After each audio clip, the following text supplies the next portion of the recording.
নমস্কার বন্ধুরা, প্রমিলাস কিচেনে আপনাদেরকে স্বাগত। আজকে রেসিপি টমেটো পোস্ত।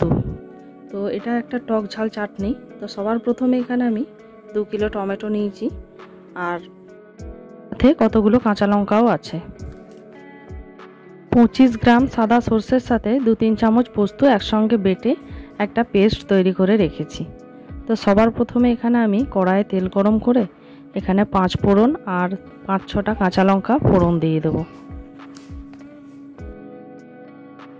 আর লঙ্কাটা ভাজা হয়ে গেলে এখানে টমেটোগুলো আমি সব দিয়ে দেব।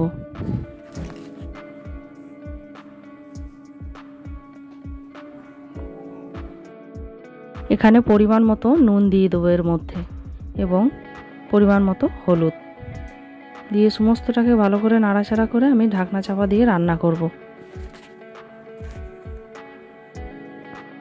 এরপরে কিছুক্ষণ পর ঢাকনাটা খুলে দেখুন এখানে টমেটোর থেকে জল বেরিয়ে গেছে অনেকটা। এরপরে এটাকে খুব ভালো করে কষে নেব। কষে নিয়ে আরও কিছুক্ষণ ঢাকনা চাপা দিয়ে রান্না করব। এভাবে রান্না করলে টমেটোটা সিদ্ধ হয়ে যাবে এবং দেখুন টমেটোর তার থেকে জল অনেকটা বেরিয়ে আসবে।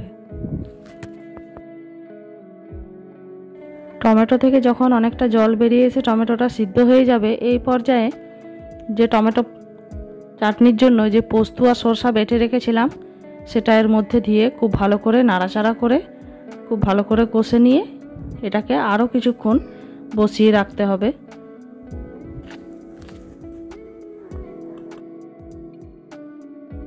তখন এই ঝোলঝোল ভাবটা আরও কিছুটা কমে এসে একটা মাখা মাখা তৈরি হয়। দেখুন এখানে প্রায় চাটনিটা হয়ে এসছে। তো এটা আরও কিছুটা জলটা মরে গেলে এটা রেডি হয়ে যাবে। তো আমার এই টমেটোর চাটনির রেসিপি যদি আপনাদের ভালো লাগে অবশ্যই লাইক কমেন্ট করবেন এবং সাবস্ক্রাইব করবেন, এবং সাবস্ক্রাইব করে আমার পাশে থাকবেন। ধন্যবাদ। দেখা হবে আবার অন্য কোনো রেসিপি নিয়ে।